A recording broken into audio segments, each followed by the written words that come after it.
अरे यार, हमारी सैलरी जाती कहाँ है। कुछ दिन ही तो हुए थे सैलरी होके। आज देख रहा हूँ पूरा वॉलेट खाली हो गया है। का पता लगाना ही पड़ेगा। तो चलिए आज संकेत के साथ देखते हैं कि हम सबकी सैलरी जाती कहाँ है और इसका कंट्रोल कैसे रखे।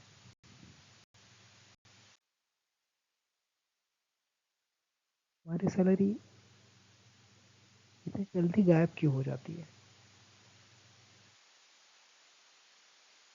कुछ तो करना ही पड़ेगा।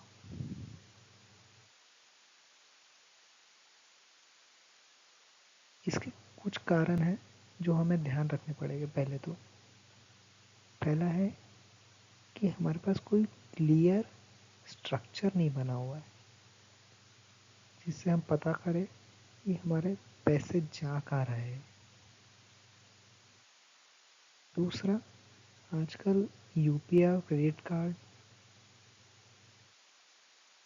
Bye now pay later schemes और ये डिजिटल पेमेंट इतने आसानी से पेमेंट्स हो जा रहे हैं कि हमें पैसे जाने का साइकोलॉजिकल फील ही नहीं आ रहा है।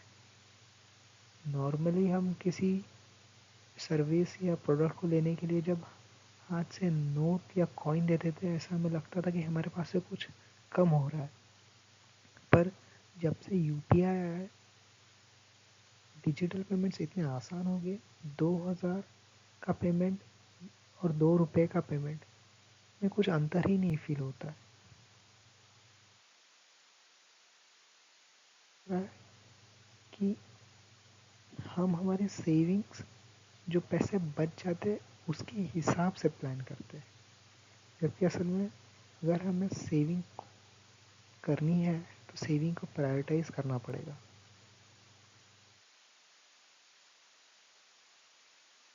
तीनों चीज़ें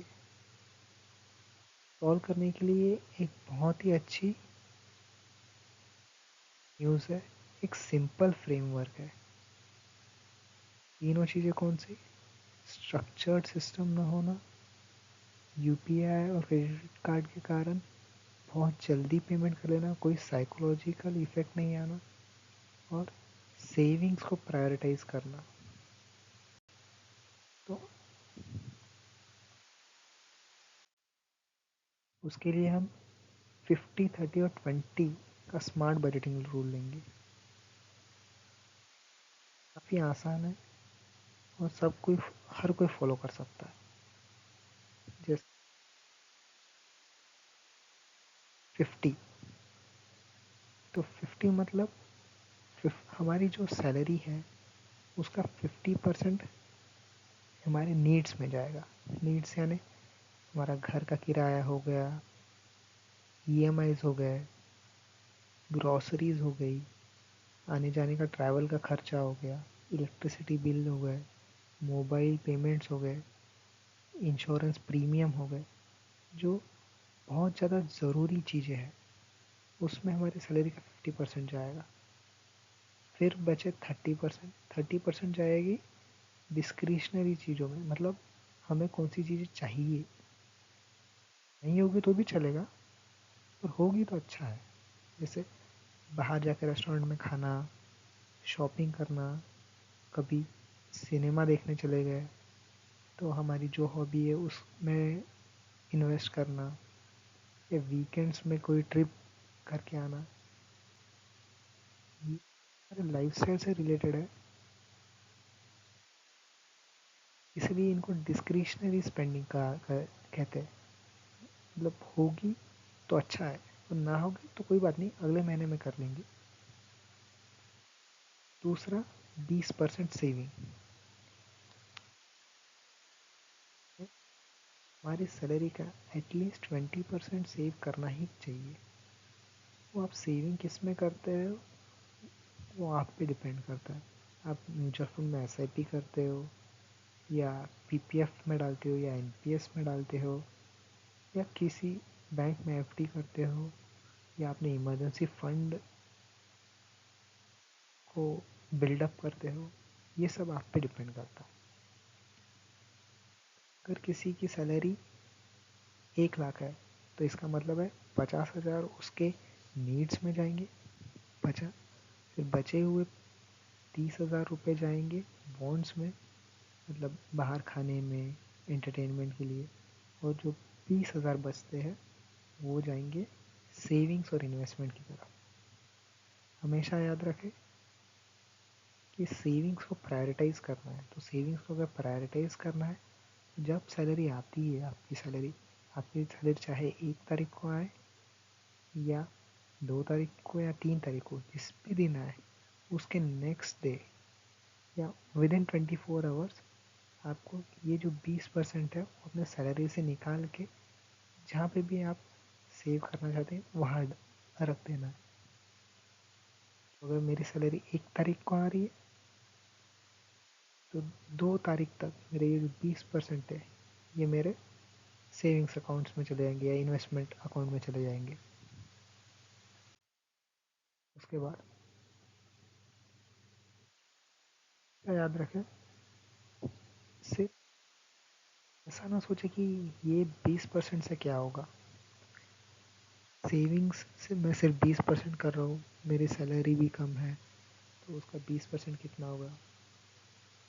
1 लाख की सैलरी के लिए 20,000 होते हैं, पर आजकल 1 लाख की सैलरी कितनों को ही मिलती है। मेरी सैलरी तो खुद 50,000 है, इसका मतलब 20% तो सिर्फ 10,000 ही हुए।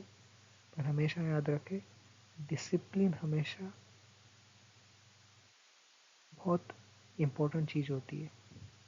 आपने कई क्रिकेटर्स को देखा होगा, पहले ही इनिंग में आके 100 बना जाते, 200 बना जाते, पर विराट कोहली जैसी कंसिस्टेंसी किसी के पास नहीं है। और वो कंसिस्टेंसी आज वो इतने बड़े मुकाम पे है। सारे बॉलर्स, सारे बैट्समैन, किसी को भी पूछे तो आज खेलने वाला सबसे बेस्ट प्लेयर कौन है, तो विराट कोहली का ही नाम लिया जाता है। क्यों? क्योंकि उनमें डिसिप्लिन है, कंसिस्टेंसी है। वैसे ही आप कंसिस्टेंटली अपनी 20% सैलरी इन्वेस्ट करते रहे, सेव करते रहे, तो धीरे धीरे करके आपका जो कॉर्पस है वो काफ़ी बड़ा होता रहेगा, और फाइनली एक दिन आएगा कि आप फाइनेंशियली फ्री हो जाओगे। तो ये करने के लिए सिंपल चीज़ें करनी पड़ेगी। जैसा मैंने कहा था कि पहले ही दिन 20% निकाल के रखना है। पर क्या होता है कि जब भी सैलरी आती है तो या तो भूल जाते हैं या तो कहते कि आज नहीं कल कर लेंगे। याद तो है पर अभी नहीं, कल कर लूँगा। इसी सेविंग से इसको ऑटोमेटिक तरीके से होनी चाहिए। जैसे ही सैलरी आती है हमें पता ही नहीं चलना चाहिए और उसमें से 20% पैसे निकल के कहीं सेव हो जाने चाहिए। ऐसा कि हम कुछ देर बाद देखें तो हमें 1 लाख की सैलरी आई, 20% चले गए, फिर जो 80,000 है हमें 80,000 ही दिखने चाहिए। ये 20,000 ऑटोमेटिकली कट हो जाने चाहिए। उस कारण से वो कभी सेव ही नहीं होंगे। मतलब अगर ऐसा नहीं होगा तो सेव नहीं होगे। दूसरा, ये जो हम कर रहे हैं, हमने एक देखा 50%, 30%, 20%। तो जो 30% वाला है, जो हम स्पेंड करना चाहते हैं, बाहर खाने में स्पेंड करेंगे, टी नेटफ्लिक्स का सब्सक्रिप्शन लेने में स्पेंड करेंगे, कभी खेलने कूदने के लिए स्पेंड करेंगे, ट्रिप्स में स्पेंड करेंगे, वैकेशन में स्पेंड करेंगे, जहाँ भी स्पेंड करेंगे, तो इसको एक अलग अकाउंट में ही ट्रांसफ़र कर दो। मतलब आपकी सैलरी एक सैलरी अकाउंट हो, मतलब आपका एक सैलरी अकाउंट हो,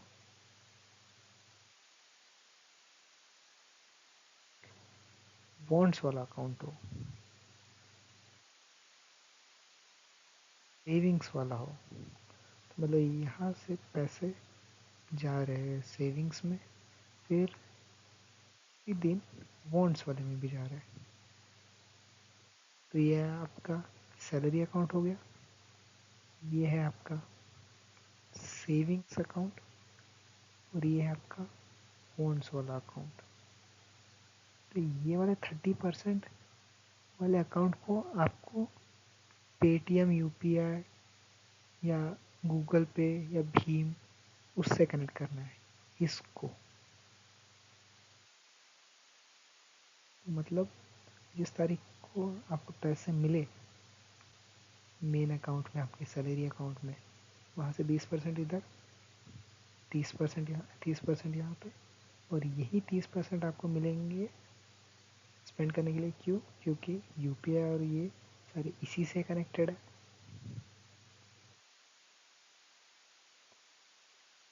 तब बना होना चाहिए।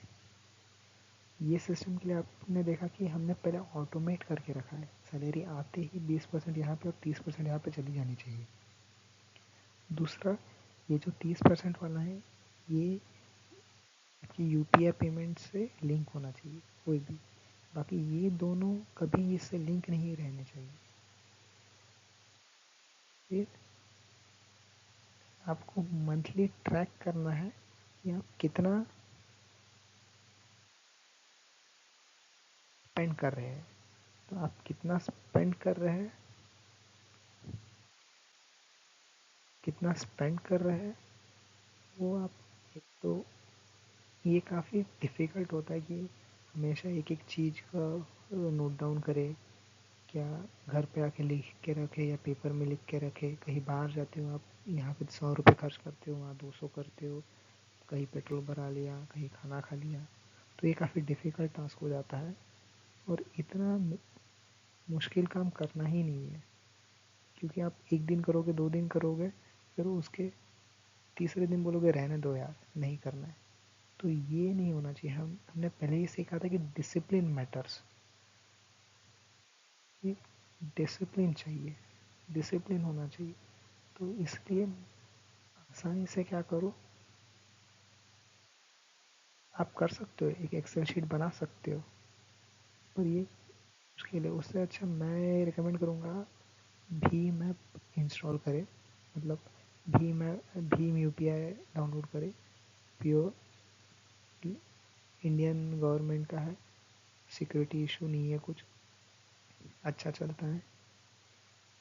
उसमें क्या है, उसमें एक फीचर आता है स्पेंड एनालिटिक्स का। तो उसमें आपको डायरेक्टली दिखा देता है कि आपने खर्च कहाँ कहाँ किए।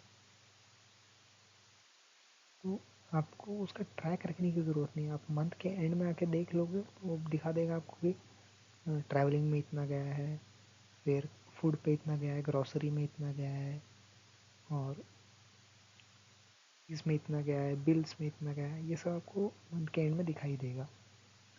तो उससे आपको एक आइडिया आ जाएगा कि आपका पैसा जा कहाँ रहा है।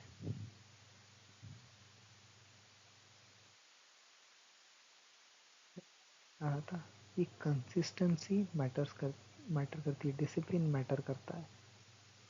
तो आज छोटा होगा 20%, आपको लग रहा होगा कि बहुत छोटा अमाउंट है 20%, पर धीरे धीरे धीरे धीरे जाके वो इतना बड़ा हो जाएगा कि आपकी और आपकी फैमिली का फ्यूचर सिक्योर कर देगा। तो मुझे कंट्रोल तो पता चल गया कैसे करना है।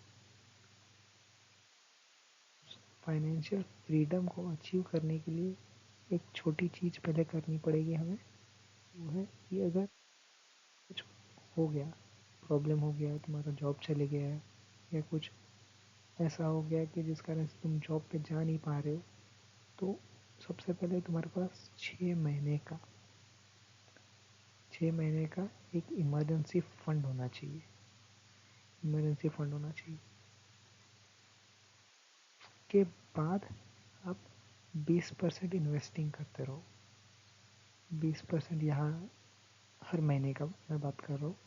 मतलब अगर आपके 6 महीने का इमरजेंसी फंड, मतलब इमरजेंसी फंड मतलब ये चीज़ होती है कि आपके जो डेली या मंथली जो नीड्स होते हैं, जो हमने सबसे पहले देखा था 50% of salary is going into needs.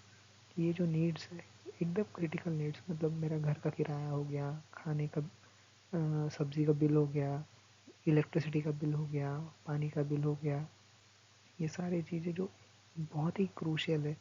बच्चों की एजुकेशन की फ़ी हो गई, स्कूल फ़ी हो गई, पेट्रोल का खर्चा हो गया, बहुत जो इसेंशियल चीज़ है, इनका एक महीने में कितना लगता है? एक महीने में अगर 10,000 लगता होगा तो इंटू 6 कितना होगा? 60,000। तो 60,000 मुझे सबसे पहले सेव करने, जो मैं 20% सेव करता हूँ उससे धीरे धीरे करके 60,000 में जाए। उसके बाद ही आए यहाँ पे, यहाँ पे मतलब इन्वेस्टिंग की तरफ, जो फिर बचे हुए 20% है या बचे हुए महीनों के 20% है वो जाएंगे सेविंग्स में और इन्वेस्टिंग में। ये वाला पैसा तो आपको एक बफर बना के देगा कि कुछ हो जाए आप ये पैसे यूज़ कर सकते हो, इससे आपको एकदम सडन शॉक ना लगे किसी चीज़ का। मैं कब से कह रहा हूँ कि 20% सेव करना है, 20% सेव करना है। 20% सेव करूँ तो करूँ कहाँ? तो ये हम देखेंगे नेक्स्ट वीडियो में कि हम 20% सेव कहाँ करें।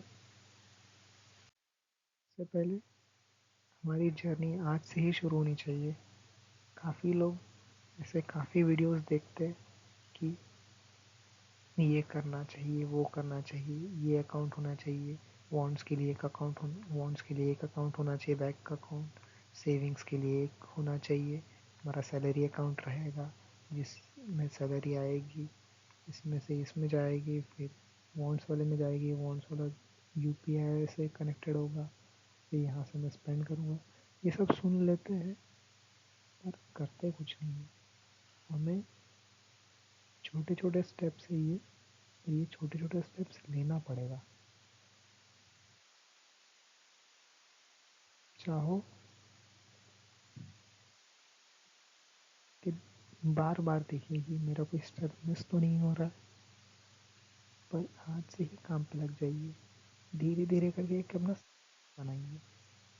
जैसा मैंने कहा, मैं सबसे इजी सिस्टम बताता हूँ और आपको यूट्यूब पे और या कई और जगह पे काफ़ी अलग अलग तरीके के सिस्टम्स मिलेंगे, ऐसे लोग सिस्टम्स बताते हैं।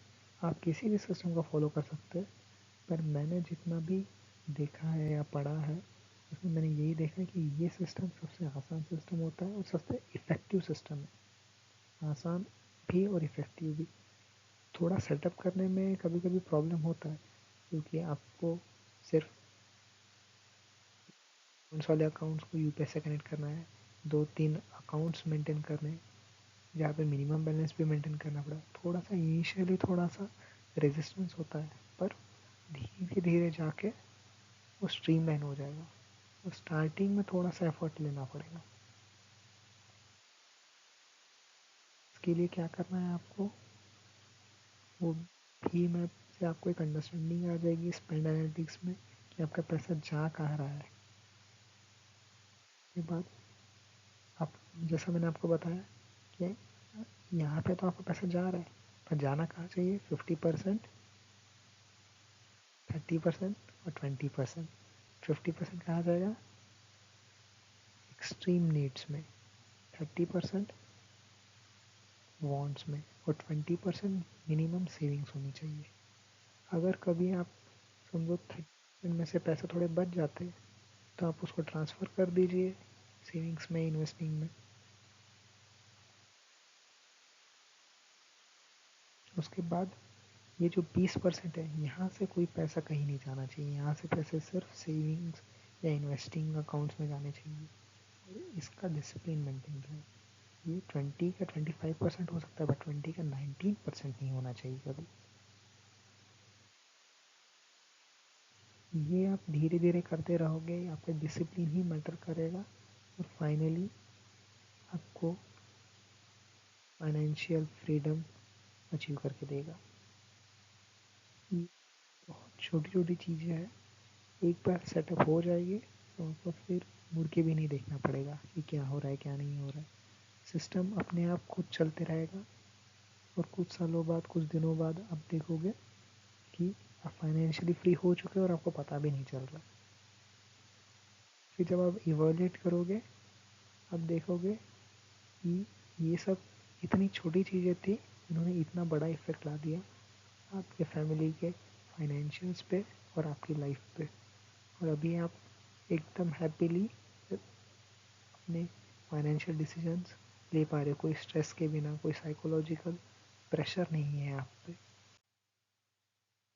तो अगर आपको कोई डाउट हो ये 50-30-20 रूल कैसे इम्प्लीमेंट करें, या कोई आपकी स्पेसिफिक सिचुएशन हो कि मैं कैसे करूँ, मैं यहाँ अटक रहा हूँ, तो आप मुझे कमेंट्स में बताइए, मैं ज़रूर उस पर रिप्लाई दूँगा। तो तब तक आप नेक्स्ट वीडियो का वेट करिए जहाँ पे मैं बताऊँगा आपको कि 20% कहाँ सेव करना है।